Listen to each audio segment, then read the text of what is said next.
What's up, everyone? Welcome to the Akuma. Welcome to Akuma's Arsenal. Today, I'm gonna bring some of my watches in.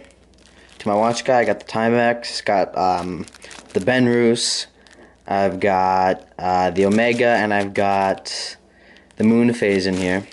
Gonna be walking my dog. Safe, come here. Gonna be walking my dog. Make sure, hopefully, everything goes well. Don't want anything to be too broken. I'm hoping the Timex will run. I'm pretty sure it's a Timex Marlin. Speaking of which, that's today's video. Let's roll the intro and get into it. Yeah,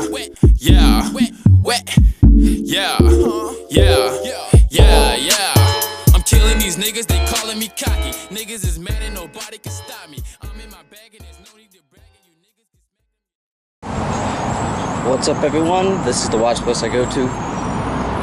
Right here. Watch Battery Center.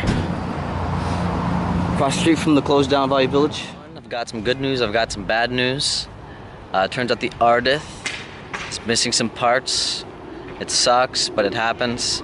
I made some bad decisions on what I should buy. I should have made sure everything was in working order and made sure everything was good. Unfortunately, that watch has errors on it.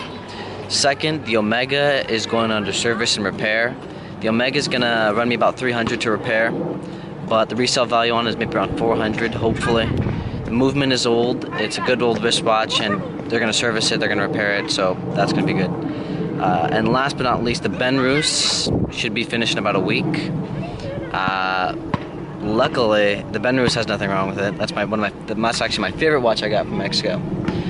So the move for me is to go look around to see if I can find any other Ardith moon phases and see if I can swap some of the parts.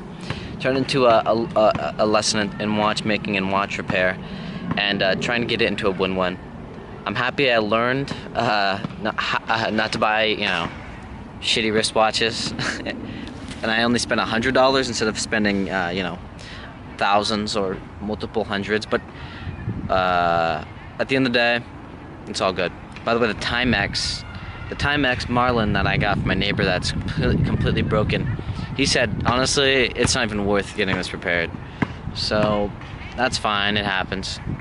That one I got for free anyway, so I'm gonna open that up, see if I can figure out something small, but turns out it wasn't that one's a dud. It happens. Anyways, I was doing some research on Timex, and I found out that this automatic is called the Timex Viscount, and my other Timex is a Timex Marlin, the one that TGV gave me. Timex Marlins run anywhere from like $75 to $300. I found a really awesome resource about Timexes. I'll leave it down in the description below. It's like called the unofficial guide to Timexes. It's awesome. You can really get to find out little things about your Timexes. There's the Viscounts, there's the Marlins, there's the electric. There's a bunch of different types of Timexes out there, some worth more than others.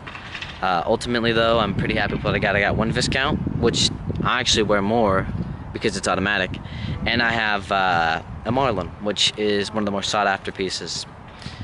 So I'm pretty happy. I learned a lot about my collection. Some things work, some things don't. Got to be smarter next time when I purchase wristwatches from antique markets in Mexico.